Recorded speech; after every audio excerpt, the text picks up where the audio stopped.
navigating the journey toward realizing our deepest desires, such as attracting a specific person, achieving professional recognition, or winning over key clients, often leads us to confront the complex concept of free will, especially when it involves others.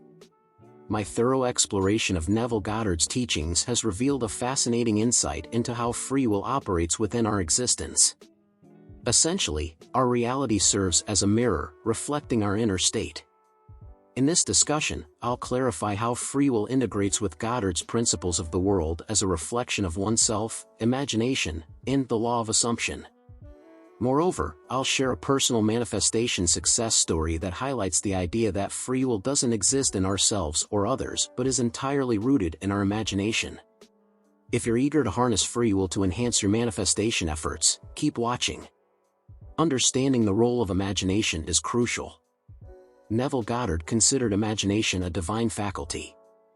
As we mentally construct our desired state, it begins to take shape, influenced by our imaginative thoughts. This process extends beyond our personal realm to include the external world and its inhabitants. Goddard has explained in numerous talks that once we allow our imagination to guide our existence, all that's left is to navigate our three-dimensional world. The ease with which we manage this reality before the manifestation facilitates its eventual emergence. In his lecture Live in the End, he explains that the divine summons the non-existent as though it were existent, thereby bringing what does not exist into being. This act of calling forth from the invisible to the visible is the essence of resurrection. By adopting a specific state, I don't seek external confirmation. What do I adopt? I define it, I mold it, and by firmly maintaining that belief, I actualize it. If 1,000 individuals are needed to actualize that state, they will find their roles, without my direct intervention. This illustrates how every individual, including yourself, becomes a participant within your imaginative domain. I'll provide examples to illustrate how imagination functions within its own reality. Consider a moment when you're relaxing, watching a Netflix series, and suddenly crave kombucha, or any other beverage in your fridge. The more vividly you imagine enjoying that drink, the more likely you are to get up and grab it, overcoming any initial reluctance. This demonstrates how, through imagination, we can override our own free will. As the mental image becomes clearer and stronger, our so-called free will yields to its influence. Thus, you can train your mind with imagery aligned with your goals and aspirations. Conversely, if you let your thoughts wander without direction, you risk attracting undesirable outcomes. I enjoy documentaries and true crime videos. Additionally, it's important to note that imagination doesn't always manifest as visual images or mental pictures, as it's commonly thought that our subconscious processes information solely through imagery. As children, we learned about an apple by associating the object, its appearance, texture, and scent, with the word apple. This method helped us memorize the alphabet and other vocabulary. Over time, this process becomes automatic. We don't need to visualize an apple to understand the concept of apple, we simply know it. It's believed that, at a deeper level, our subconscious continues to interpret words as mental images, decoding our environment through this lens. Now, regarding the world as a reflection of oneself, let's examine how this idea relates to others' free will.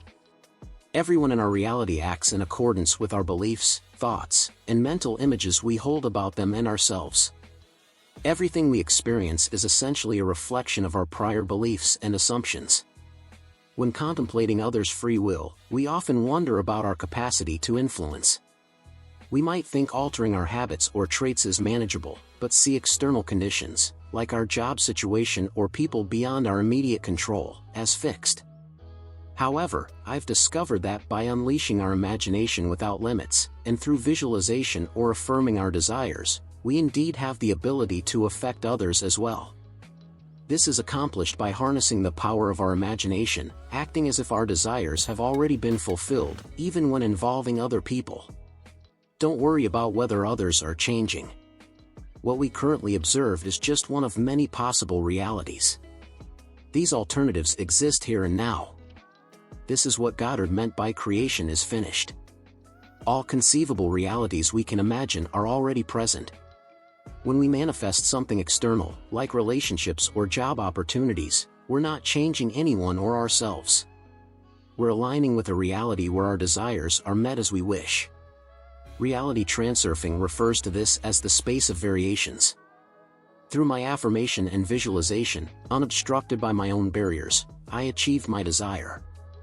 Although it may appear we're influencing others' free will, we are actually selecting and transitioning to the reality we prefer. That was exactly my experience. To delve deeper into the influence of free will and manifestation, it's essential to recognize that our inner beliefs act as filters through which we view our world. Understanding that the world reflects our inner state enables us to project our beliefs and expectations onto others and our surroundings.